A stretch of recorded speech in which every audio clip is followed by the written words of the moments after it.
بلکہ ساری دنیا میں اللہ کی چلانے کے لیے، قرآن کی چلانے کے لیے اس کو بھیجا گیا تھا۔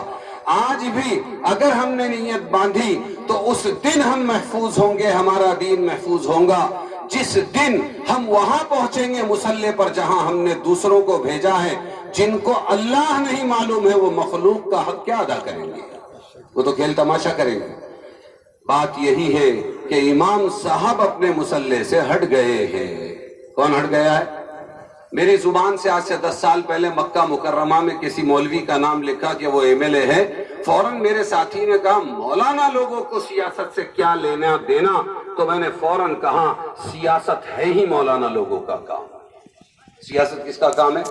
اور دلیل وہ دوں گا کہ دنیا میں کوئی اس کا جواب نہیں دے سکتا۔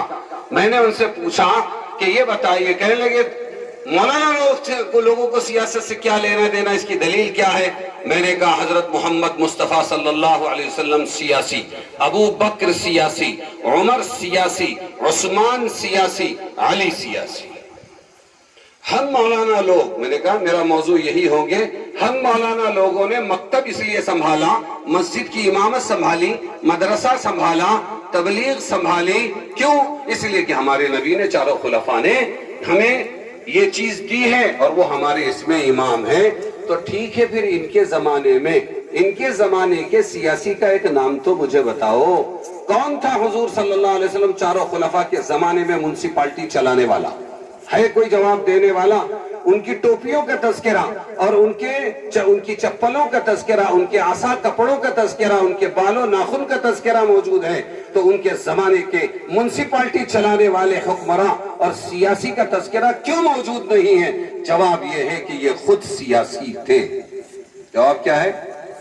ارے اس وقت کے حکمراں کون تھے؟ ہمارے نبی۔ کون تھے؟ ابو بکر، عثمان، علی۔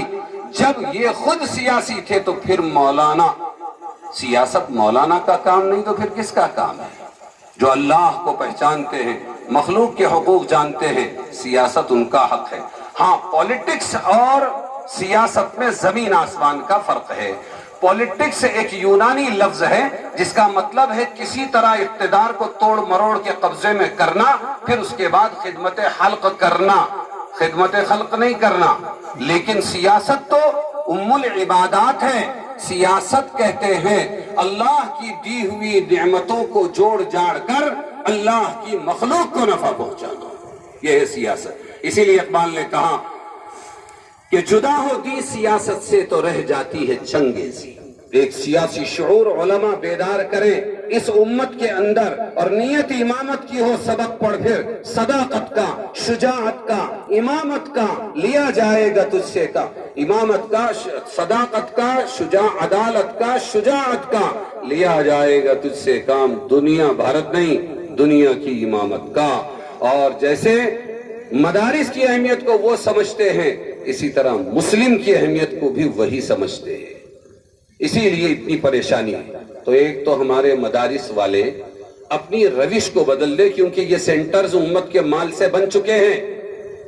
اپنی فکر کو وسیع کریں، پوری امت کو اس ادارے سے نفع پہنچے، اس کے پروگرام علماء بنائیں، بڑوں کی تعلیم اور اسی طرح عورتوں کی تعلیم اور ہمارے بچوں کی تعلیم۔ پھر ہمارے بچوں کی تعلیم میں جو ضروری تعلیم ہے، میں نے ایک ہنٹ دیا کہ دستور ہند بھی مختصر پڑھایا جائے تاکہ ہم عزت کے شہری تو بن سکے۔ پھر اسی طریقے پر ہمارے یہاں حافظ بنانے کا بہت رواج ہے۔ ذرا آج سمجھنے کی کوشش کریں کہ عالم بنانا فرض عین ہے، حافظ بنانا فرض کفایہ ہے۔ جو حدیثیں ہم نے پڑھ کر امت کے سامنے پیش کی ہیں، ایک بار فضائل قرآن میں جا کر پھر ان حدیثوں پر نظر کریں۔ من قرأ القرآن وعمل بما فیہ، 3 بار کہوں گا اس کو، من قرأ القرآن وعمل بما فیہ، من قرأ القرآن وعمل بما فیہ۔ یہی سے ہم استدلال کرتے ہیں کہ حافظ قرآن کے ماں باپ کو نور کا تاج پہنایا جائے گا، 10 واجب جہنم لوگوں کو وہ جنت میں لے جانے کا ذریعہ بنے گا۔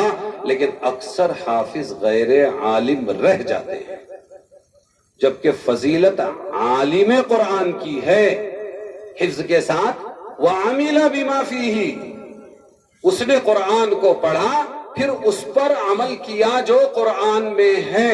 قرآن پر عمل ہو نہیں سکتا جب تک کہ علم قرآن نہ آئے. اس لیے کہ اس زمانے کا دستور تھا کہ ایک سورت شروع کر کے الفاظ درست کرتے تھے، حفظ کرتے تھے، اس کا علم حاصل کرتے تھے، اس پر عمل کرتے تھے، اس کے بعد دوسری سورت شروع کرتے تھے. یہ تحفیظ قرآن. اس کی بھی فکر ہونی چاہیے. یہ کام کس کا ہے؟ بیچارے ہمارے سرپرستوں کا نہیں، بچوں کا نہیں، ان کو کیا معلوم. یہ تو ہمارے مدارس کے ذمہ داروں کا ہے. اس کو بہت ہی زیادہ سوچ سمجھ کے کرنا چاہیے، بہت فکر سے کرنا چاہیے. میرا وقت ختم ہوا، میری بات ختم ہوئی. ہم کو سب سے پہلے ہر معاملے میں وقت کی پابندی کرنی چاہیے. کریں گے انشاءاللہ. آگے اپنا